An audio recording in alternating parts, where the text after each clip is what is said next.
Hey guys, it's me, Joe. Just a few things. Number one, really sorry for the delay. I know we were a day late getting the episode out. And there's a reason for that. When I recorded this episode with Tim, it was so much fun because we hadn't really seen each other in a while. And we say in the episode that casual conversation's always been our downfall. Just goes on and on. So I didn't realize how long the episode was going on for because I was just enjoying talking to Tim. So we've basically broken it up into two episodes. This is going to be part one, and then next week you're going to get part two. But it was such a big episode, we had to do two parts with it. So I want to thank my guest, Tim Gillespie, aka Peppercorn Montgomery. Which one's his real name? I mean, the Tim name. I don't know why he thought it was the other one. But I'd like to thank him for coming down. So enjoy part one of my interview with Tim Gillespie, aka Peppercorn Montgomery. Like, share, and subscribe, please.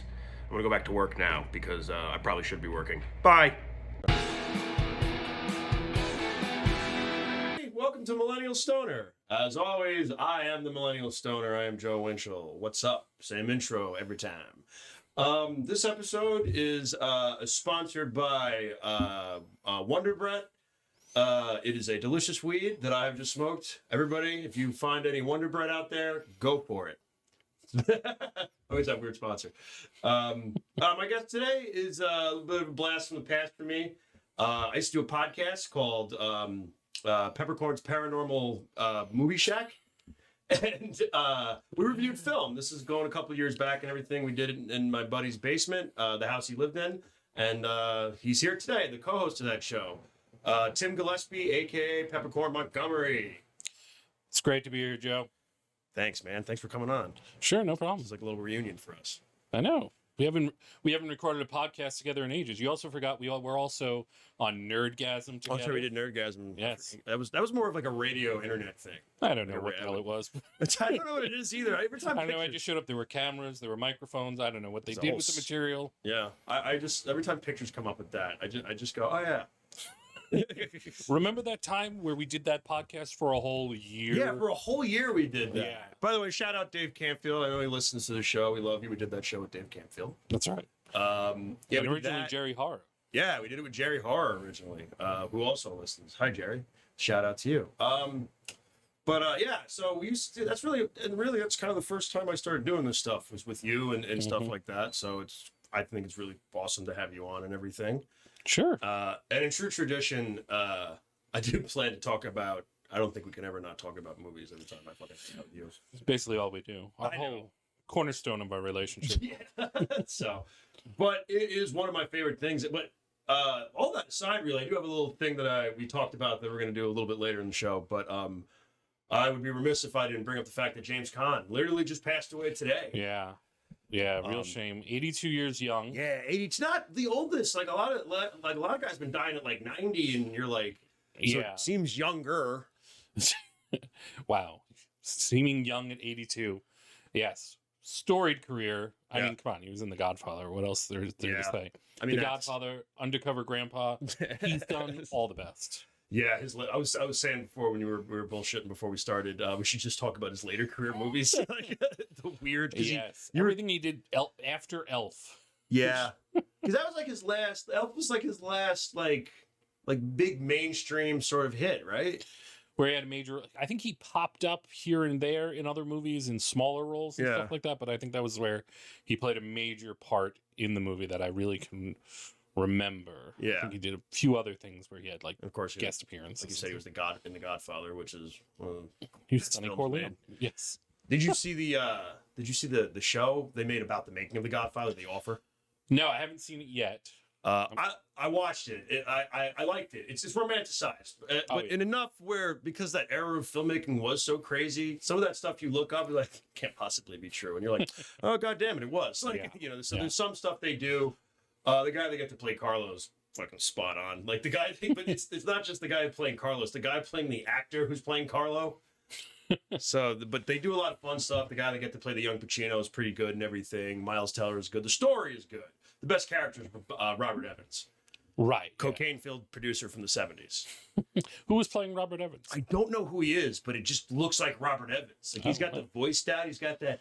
Hey everybody, this is Robert Evans. I got some cool movies to tell you about. We're doing a nice picture love 12 story. hours a day in a tanning booth. Yeah, man. He was married to the woman from Love Story, who was a big star at the time. Oh God, now her name escapes me. Because he produced Love Story. Yeah, I mean, That was a surprisingly huge hit that nobody thought would do anything. which is looking back, if you watch, it's a pretty corny film. It's very, it's very cool. But at the time, it was like they had never done anything on that level before and all that shit. And there was a book they adapted too. Yeah, which is all over the show, how they just picked up rights to books, just not even when it was finished. that's true. Well, I mean, obviously, The Godfather is from the book, the Mario Puzo book, and then he did the script. That was I think that was the way you just did it back then. It was just like they didn't hire the writers all the time. No, The writers of the book, they fought. There was pushback in bringing Puzo on, right? Because there was issues with when you bring on a writer, they get precious and everything. They make a point about that, right? But apparently Mario really wanted to he was excited about making the movie version of it, so wasn't a whole lot of pushback to adapting it. Because he did adapt it a lot. The book's not vastly different structure-wise, but character-wise, and a lot of the events that happen are different. Makes sense. I've never read the book. I've only like read pieces of it, like skimmed through it just to like read stuff. And I've always planned to listen to the audiobook, but yet I am lazy and stoned. Well, I mean, they are reading it to you. How much easier can it get? That's what I mean. You literally just leave it on throughout your day. Yeah, I know. You'd retain none of it. So it'd really be worthless. But I do that sometimes. I listen to audiobooks and I'm like, I haven't listened to these last 3 fucking chapters. What am I doing? I have audiobooks where I'm like 10 hours in and there's like 20 more hours to go. And I was like, there's no way I've retained anything that I've heard previously. Yeah. So whatever. Yeah, I know. Just start it over again or just pretend like I know what's going on. I tried that with Jurassic Park recently. Oh, really? I was like, I'm going to listen. Because I had never read the book. And a buddy of mine was like, you got to, read the book. And I'm like, I'm not going to read I know I'm not going to sit down. I want to. I want to be that guy so bad, but I'm not. The book's a good thing. And he said, well, then listen to the audiobook. It's like, it's like a really good book. It's really cool. And like, I realized I was driving and I realized like midway through a chapter, I'm like, I haven't listened to the last chapter and a half. I have no idea what's going on. I just realized I have no idea what's going on right now. I listened to the majority of that book driving down to visit my parents in North Carolina. So I had like 12 hours in the car, which is the perfect time to listen to an audiobook like that. Because you're just like, because after a while, you're just so... Like you sort of zone out driving, which is probably not safe at all, and stuff like that. You're actually like, I feel like I'm really there and stuff like that. It's like, how did I end up on the medium? Yeah, well, and some of them are cool. I know they got like sound effects and shit in some of them, but some of them are produced a little bit more, and some are just random dude reads book to you. Yeah, so I'll do the Godfather one eventually. I will. I'm sure it's cool. Is Al Pacino reading it? Old. Modern day Al Pacino. Yeah, I mean, it would just be, I don't know, it would just sound like grumbling. It's like, and he walks in the room and, this is an audio production featuring Al Pacino. That's my shitty Pacino impersonation. No, I do young Pacino. That's okay. My whole thing is, hey, how you doing? Just here. My name's Al. The line from Dog Day Afternoon is my favorite. When they're on the phone. Oh, yeah. And he's just like, they're asking he's like, hey, let me ask you, what country do you want to go to? Wyoming. Wyoming. That's not really, I'll handle it. I'm going to call him right now. I'm going to handle it. I just love that young, I watched all of his movies. I'm like, how did this guy turn the most gravelly voiced motherfucker? Like what, did you swallow Joe Camel at a certain point? Probably. I mean, just years of smoking and drinking will. There's a little of it in Godfather Part 2. There's a little of it in Godfather Part 2. Yeah, and then there's a ton of it in Godfather Part 3. It's all in Godfather Part 3. Every time I think I'm out, they pull me back in. Yeah, but we were talking about James Caan before and everything, and I'm just curious. Is there he's been in so many things. There's a movie that I really liked that he did called Thief. Oh yeah, which is this cool fucking crime. It was one of the. He was like kind of like how he always fit the mold of what's his name from the French Connection.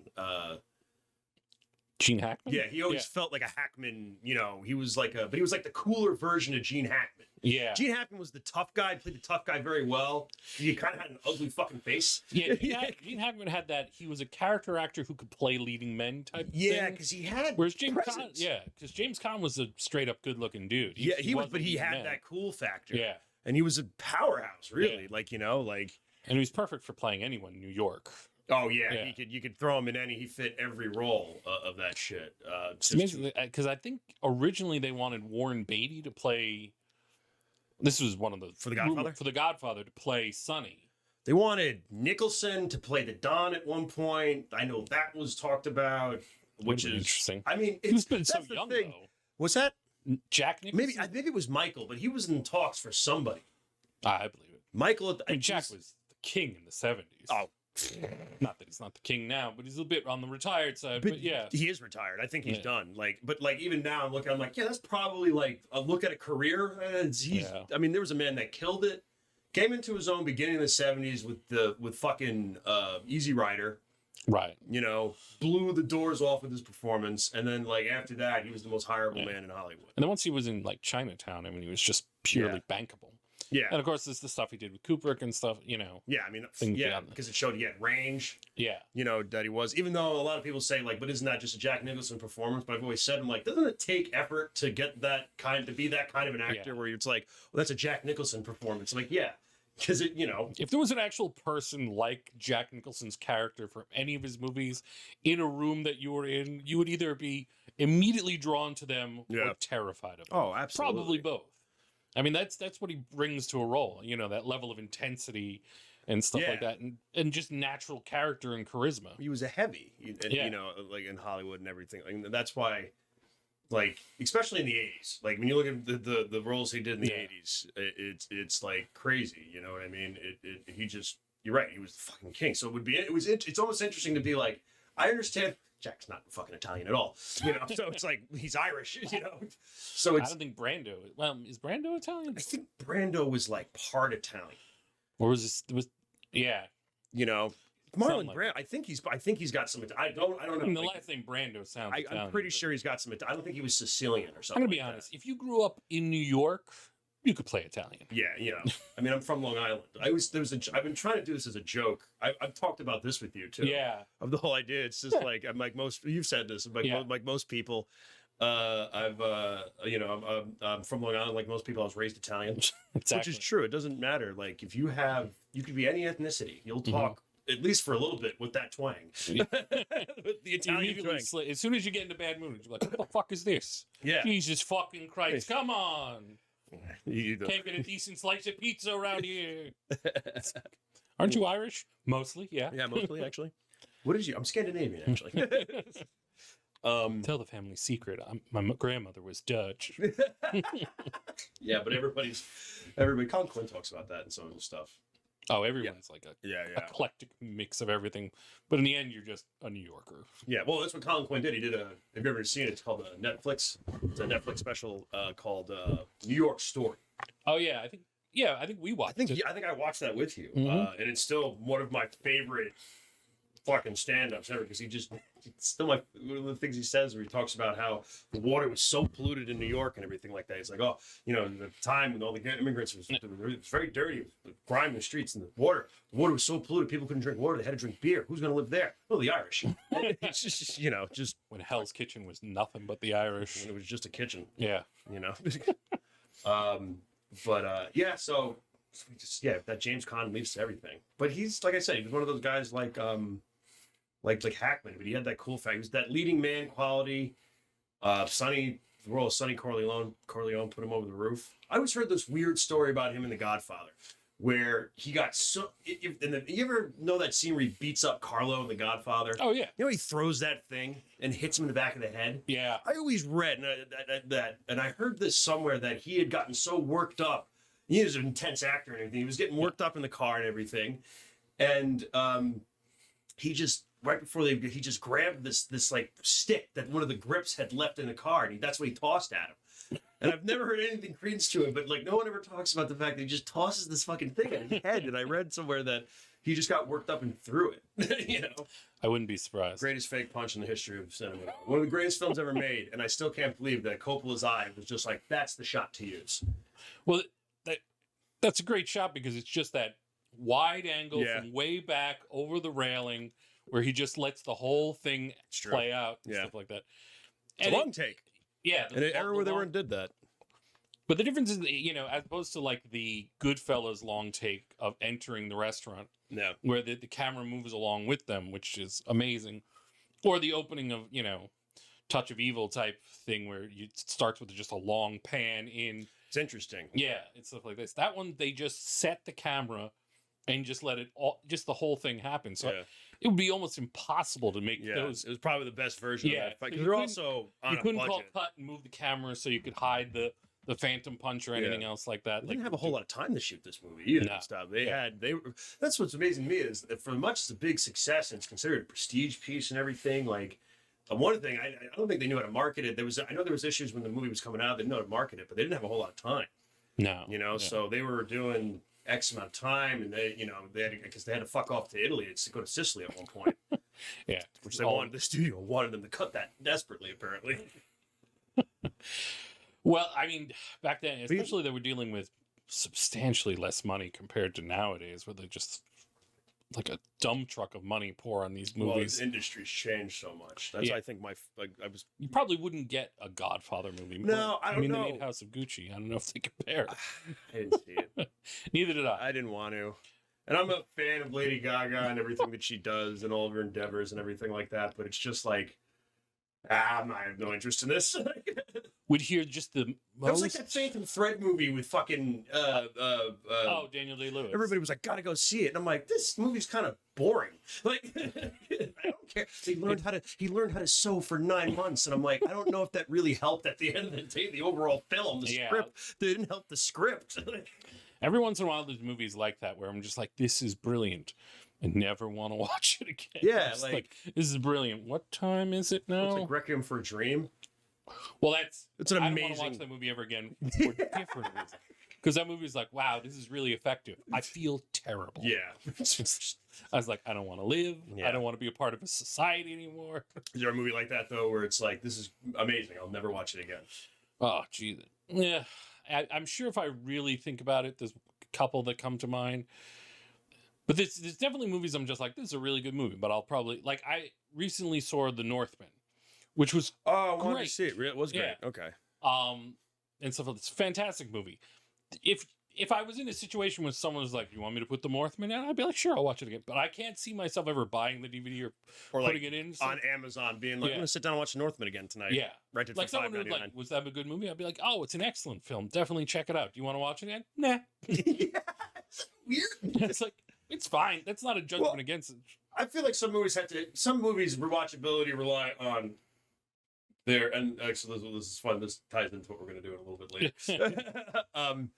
I feel like some movies rewatchability ties into it. There's a comfort, definitely. So like, doesn't necessarily mean it's just because the movie's rewatchable that it's great. Yeah. You know?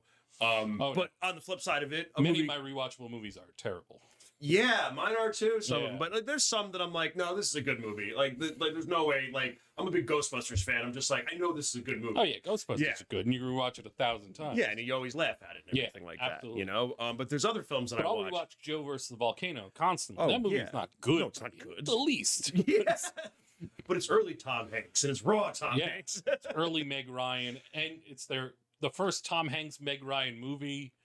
And it is the first. Yeah, and then they were the prolific romantic comedy duo. Is that what that movie produced? That duo? Exactly. It didn't produce anything else. I mean, it produced a really weird movie. Yeah, take me to the volcano.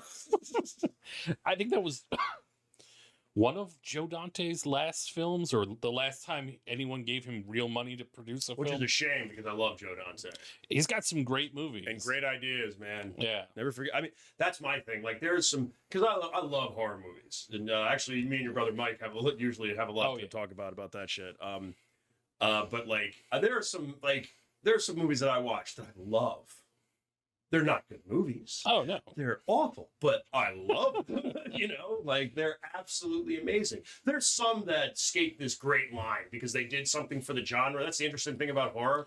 right? Like there's some that because of maybe the plot isn't good, but because of the effects or whoever worked on this film or the way it was shot in a certain POV, like the little things. Well, you were talking earlier. You were working on Friday the 13th homage picture and stuff like that. It's called Victim No More. Friday the 13th itself is, if you watch the movie itself, there's not a lot there It's to actually be like, relatively this is tame. It's definitely tame by today's standards. Oh yeah, that's true too. But what it did for sort of its success alone, and what it did for one, that you could make a horror movie for so cheap, and two, make it effectively. Yeah. It's not good, but it qualifies as a horror movie, and you watch it, you get scared, and it's over in 90 minutes and stuff like that, and they make a fortune off of it. It basically is that's what Sean Cunningham was the guy that produced that movie. Basically cracked that code. Yeah, like a code that would like get recracked later on with superhero movies, in my opinion. Yeah. But like in that era, and like it's not that I wouldn't say that I look back at particularly the first Friday the 13th and be like, this is actually a bad movie. I said no, it's actually first of all, it's no one ever talks about it. It's a mystery. Yeah, you know, it's definitely much more interesting than some of the later ones. You know, it's definitely and I love all of them. But like you know, when he's in space, I'm like, this isn't a good movie, but I love it. But I think it proved what Halloween, the first Halloween, had made.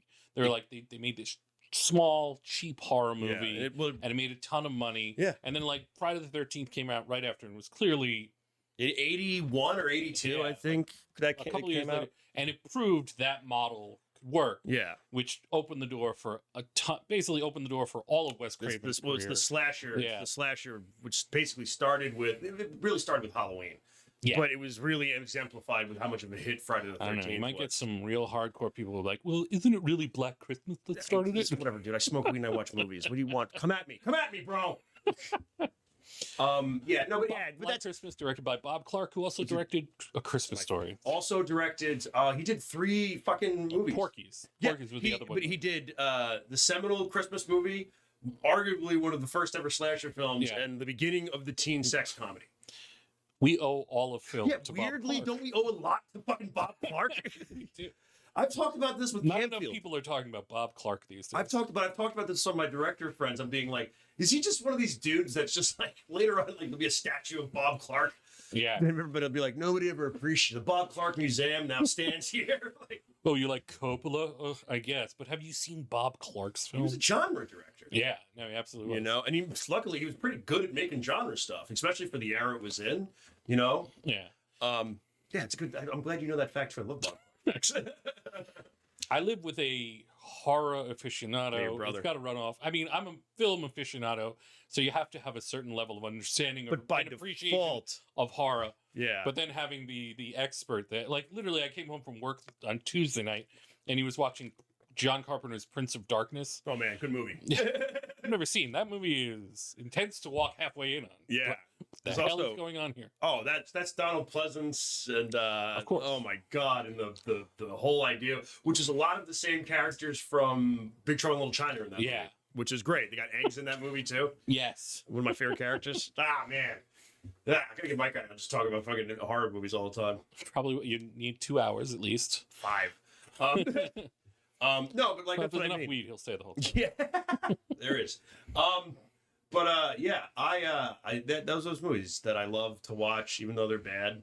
You know, there's movies even outside of the genre where I'm like, I love this movie. I'm glad it exists, but it is not good. And that's why I think I wrestle. I think like just from like cinema, because you always want like, why do I enjoy this? And I started to look at movies from a stick, because I used to be really precious about shit. And like now I just kind of look at it, I'm like, why did I enjoy this? Did I enjoy this because this is a triumph of cinema? Like, you know, or do I enjoy this because, like, my argument for why I love Nick Cage movies and why I've seen all of them is because of the fucking just the pure magnitude of his bizarre performances. Oh yeah. You know, where I'm like, for a guy like that to take it and flip it and make it work for him again, like, I was right. I stood by it. Fucking Nicolas Cage rules. Absolutely. I mean, the thing is, when everyone else is going the underplay route with acting as a whole, and sort of throughout the industry. Nick Cage is still going up, taking huge cuts at the plate. Yeah, man. Isn't there something? A couple of friends that I have would be like, I don't understand why you like him. And I'm like, what's wrong with liking an actor that goes out there and just takes a swing? Absolutely. Isn't that better? Yeah, yeah. We want some mousy, like... It's like baseball players back in like the 70s and early 80s. DiMaggio would say, Mantle is quoted as saying something like, when you try to hit a home run every time. Yeah. Some shit like that. Absolutely. Or you'd have guys, I think Dave Kingman was in like a Mets player who used to bat like 210, but he would have like 35 home runs. Yes. So 100 RBIs. Because he only hit home runs. That's what or he just ground out. And but then that's what happens. Like, everybody that looked at Nick Cage and, he's got this body of work, and there's, people try to tell me Con Air's bad. And it is, but it's not. Well, it's one of the best action films of the 90s. Or like the late 90s. The 2000, I think it was 98 that came out.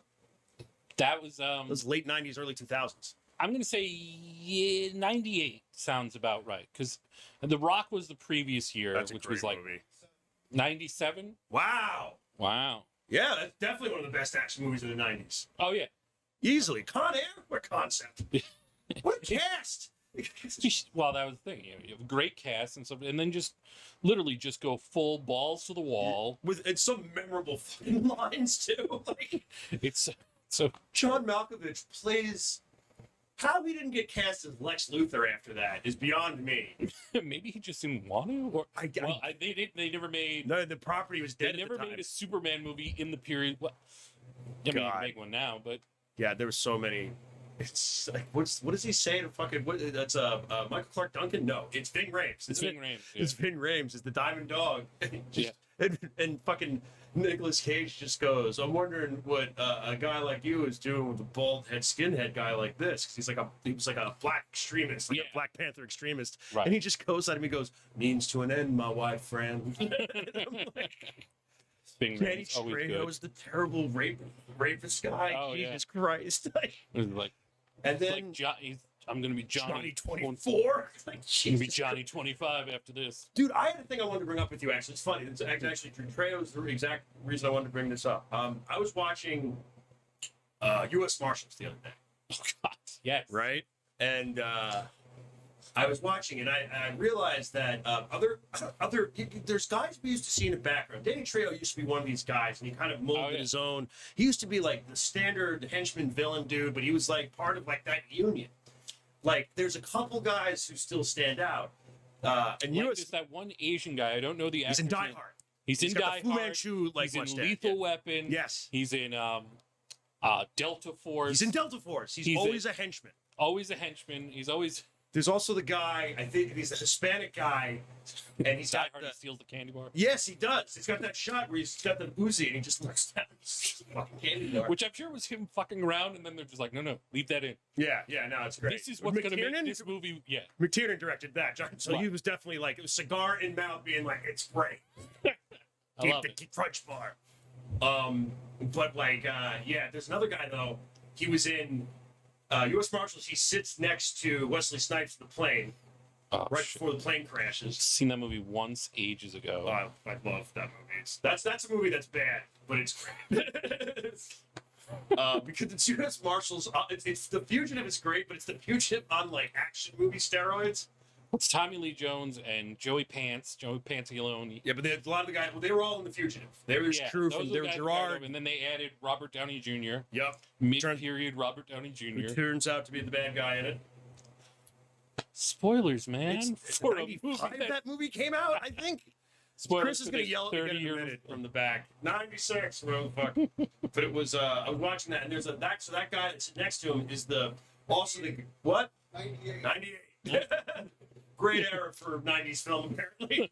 Yes, things that came out in the 90s were great in the 90s. But there's that guy that's sitting next to him is the dude in LA Confidential that when they're at the old drunk at the Christmas party. Oh, okay. And the dude that fuck your mother. And he punches him. That guy's in there, and he's always playing Like, I think he was also in Training Day in the party scene as one of the Cholo guys. Oh yeah. Like, he's been in everything. Like, I'm like, do guys like that exist anymore? Do like, are there like? Because I can't think of a dude that I'm like, I recognize that guy. Are bad guys so stock now? Because he used to have like half the beard, the hair, like they all had like, you know, you had to have, Well, there's like, you know, like that guy who. There's a couple guys that pop up in different movies. The thing is, you had to get in with like a particular director. Yeah. That's how you get in, like the Like Tarantino used Trejo all the time. right. So did Robert Rodriguez, actually. More so Robert Rodriguez. Yeah. Probably because also it's like you have someone of Latin descent has a huge career in an industry that didn't have a lot of Latin actors with long careers. And which was always weird because I've always, if you look at the I don't think people realize how loved film is in Mexico. Oh yeah. I don't think people realize how much people like going to the movies is still like how we treated it for them there. Like we were talking about The Thing outside. People, when The Thing screened in America, nobody liked it. In Mexico, it did huge numbers. They flocked to the screens to say they loved it. You know. Well, I think there's also like a different mindset in some other countries where you're like The Thing. It takes a little while to get into, and something. It's a beautiful movie. The tension is there right from the start. But if you're not there to sit and be in the moment, you could get really, you could be like, this is slow, this is boring, blah, blah, blah. So I could see why it wouldn't necessarily hit with a modern or with any sort of American audience. But sometimes in other countries and stuff like that, they're just there to sit. Well, they still look at film still like an art form too. So they look at it as a different take on the art form for them. It's more processed in America, I think, or it definitely can be. Yes. But yeah, I don't think there's any like go-to bad guys anymore. Like any like that. There's a dude like I didn't recognize anyone. I'm hoping to. Until he passed, you'd have Tiny Lister would. Yeah, pop he was up. pretty. He was Dark Knight. That's right. He was literally There's that. Oh, he's a stuntman and he acts also. He's had roles. He was in season 2 of Barry. He was he was one of the Marines. Wasn't he? He was the guy in Barry in season 2 where he goes to assassinate the guy for like the cop who's like his wife's cheating on him. With the guy who's like the Taekwondo master. Yes. Yes, that's one of my favorite fucking episodes. That episode is so good. It's also probably one of the funniest episodes of that show. Yeah. Like, and the best part of that is go ahead, because I don't know anyone else watches Barry, so love Barry. The funniest part about that episode though is the first line of the very next episode, or the first couple lines of the very first episode, because they have that whole fight scene chase. Spoilers for Barry. Get over it's great. It's season 2. Watch it. Yeah. But he had that whole chase, the thing with the girl, everything goes on, and then in the end, the cop guy actually ends up shooting him and gets arrested for it. And they do it in the press conference, the next guy, and they have the pictures up on the screen. And he's like, it turns out his wife was cheating on him with this man. You can understand why. Just like I watched that, it's like the first couple lines of that episode, I just died laughing. There's a line that I love in that episode where they stop at a Walgreens. It's right before he goes in and he sees him. Right? He kicks the dude in the fucking neck and kills him. And you're like, this dude is gonna kill Barry. Like, he's got the fucking neck brace on. Yeah. But right before it's Fuchs, who's played masterfully by I can't remember the Stephen Root. Stephen Root. So That's the type of actor you're talking about, though. Yeah. Like that's a real character. That's character actor. Yeah, I guess that's one. Yeah. And he's a real piece of shit in Barry. So he's in everything I like too. He really pops up. He's one of the main villains in Get Out. Yeah, stuff one like of the main villains in Get Out. Plays this great bad guy. And he was also in Office Space, one of my favorite fucking movies. He was Milton. Yeah. And he's in almost every Coen Brothers movie. Yeah, he pops up. He was in Broadwalk Empire. He was one of the fucking politicians in that. And he was great. And he was also in Dodgeball. Man, I love character actors. But he was in Dodgeball. He was playing basically Milton again. I was gonna say, fuck yeah, that kind of.